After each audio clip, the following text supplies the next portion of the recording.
Can you reverse structural damage and ankylosing spondylitis? So things like spinal fusion or bone formation, as you can see here, the things that come about following the years of chronic inflammation at these joints in the spine or in the sacroiliac joints. Unfortunately, there's no clear evidence showing that you can actually reverse this bone formation because you've effectively turned what is a flexible joint here into an immobile bone. A quick point here, I'm definitely not taking this as definite and there's never any chance in the future that this can change. For sure, drugs, medications, or new science might show things that can actually reverse these bone formations. And for me personally, in my pursuits, I'm looking at how all the work on the gut microbiome can actually make a difference to this. Who knows? NSAIDs, DMARDs, biologics, these are designed to suppress the inflammatory pathways. They don't reverse the structural damage, but they can dampen the immune response that does cause this structural damage over a long period. For me, I asked the question, why is there this huge immune response, this big inflammatory response in our body?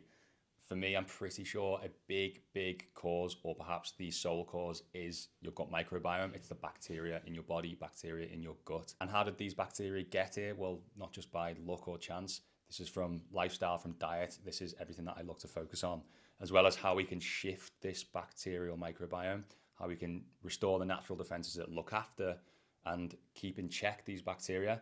This is my approach that I've gone down. There's a strong link between gut dysbiosis and ankylosing spondylitis. So I look at it and think, right, how do we deal with this gut dysbiosis? How do we keep this in check? Which then stops the cascade of inflammatory responses that the drugs then try to stop. So can you stop the structural damage, the fusions, the bone formations? Probably not. But for sure, and this applies to everyone, no matter what level of spine or what level of bone formation you've got, you can stop the further progression and further formation of it. For example, let's say you're someone who's more here, where there's active inflammation, you're in a hell of a lot of pain, but there's no clear bone fusions yet. You can stop this. You can for sure stop this active inflammation and stop it from moving more towards the fusion here. Even if you're this person here with big bone fusions, big bone formations, you can still stop the further progression of it, which I'm sure you still want to do with whichever route you want to go down with it. The idea being is, no one's saying that you can just remove bone just by eating a few better foods. No, but you can do a lot to actually look at what's causing the further driving of this bone, the active inflammation, which is what gets to that point.